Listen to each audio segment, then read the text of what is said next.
May 15 stoic ಉಲ್ಲೇಖಗಳು ಕನ್ನಡದಲ್ಲಿ. ನಿಮ್ಮ ನಿಯಂತ್ರಣದಲ್ಲಿಲ್ಲದ ಬೆಟ್ಟಗಳನ್ನು ಅಲುಗಾಡಿಸಲು ಪ್ರಯತ್ನಿಸಬೇಡಿ.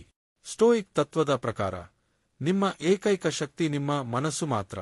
ನಮ್ಮ ಕೈಯಲ್ಲಿಲ್ಲದ ವಿಷಯಗಳ ಬಗ್ಗೆ, ಹವಾಮಾನ, ಆರ್ಥಿಕತೆ ಅಥವಾ ಇತರರ ಮಾತುಗಳ ಬಗ್ಗೆ ಚಿಂತಿಸಿ ಸುಸ್ತಾಗುತ್ತೇವೆ. ಇದು ಬಿರುಗಾಳಿಯ ಮೇಲೆ ಕೂಗಾಡಿದಂತೆ ವ್ಯರ್ಥ ಮತ್ತು ನಿಷ್ಪ್ರಯೋಜಕ. ನಿಯಂತ್ರಣದ ವಲಯವನ್ನು ಸರ್ಕಲ್ ಆಫ್ ಕಂಟ್ರೋಲ್ ಅಳವಡಿಸಿಕೊಳ್ಳಿ. ಮೇ 15 ರಂದು ನೆನಪಿಡಿ, ನಿಮ್ಮ ಆಯ್ಕೆಗಳು ಮತ್ತು ಗುಣದ ಮೇಲೆ ಮಾತ್ರ ಗಮನವಿರಲಿ.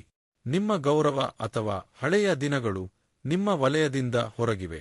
ಒಳಗಿನ ಮನಸ್ಸನ್ನು ಗೆಲ್ಲಿ, ಹೊರಗಿನ ಜಗತ್ತು ನಿಮ್ಮನ್ನು ಅಲುಗಾಡಿಸಲಾರದು. ಇಂದು ನೀವು ಕೈಬಿಡುತ್ತಿರುವ ಆ ಒಂದು ವಿಷಯ ಯಾವುದು? ಕಾಮೆಂಟ್ ಮಾಡಿ ತಿಳಿಸಿ. ಮೇ 22 ಸ್ಟೋಯಿಕ್ ಉಲ್ಲೇಖಗಳು ಕನ್ನಡದಲ್ಲಿ. ನಿಮ್ಮ ಸುತ್ತಲಿರುವ ಅತ್ಯಂತ ಯಶಸ್ವಿ ವ್ಯಕ್ತಿಗಳನ್ನು ಗಮನಿಸಿ. ಅವರು ನಿಜವಾಗಿಯೂ ಸ್ವತಂತ್ರರೇ? ಅಥವಾ ಅವರು ತಮ್ಮದೇ ಯಶಸ್ಸಿನ ಕೈದಿಗಳೇ? ನಮಗೆ ಬೇಡದ ವಸ್ತುಗಳನ್ನು ಖರೀದಿಸಲು ಮತ್ತು ನಮಗೆ ಇಷ್ಟವಿಲ್ಲದ ಜನರನ್ನು ಮೆಚ್ಚಿಸಲು ನಾವು ಹಗಲಿರುಳು ಕೆಲಸ ಮಾಡುತ್ತೇವೆ. ಕೇವಲ ಹಣಕ್ಕಾಗಿ ನಮ್ಮ ನೆಮ್ಮದಿಯನ್ನು ಮತ್ತು ಸಮಯವನ್ನು ಮಾರಿಕೊಳ್ಳುತ್ತೇವೆ. ಎಪಿಕ್ಟೆಟಸ್ ಹೇಳುವಂತೆ, ನಮಗೆ ಬೇಕಾದದ್ದನ್ನು ಪಡೆಯುವುದು ಸ್ವಾತಂತ್ರ್ಯವಲ್ಲ, ಬದಲಿಗೆ ಆಸೆಯನ್ನು ಬಿಡುವುದೇ ನಿಜವಾದ ಸ್ವಾತಂತ್ರ್ಯ. ಸೆನೆಕಾ ಇದನ್ನು ಚಿನ್ನದ ಅರಮನೆಯೊಳಗಿನ ಗುಲಾಮಗಿರಿ ಎಂದು ಕರೆದಿದ್ದಾರೆ.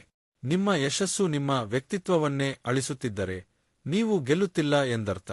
ನಿಮ್ಮಲ್ಲಿರುವ ಯಾವ ವಸ್ತು ನಿಮ್ಮನ್ನು ನಿಯಂತ್ರಿಸುತ್ತಿದೆ? ಕಾಮೆಂಟ್ ಮಾಡಿ ತಿಳಿಸಿ.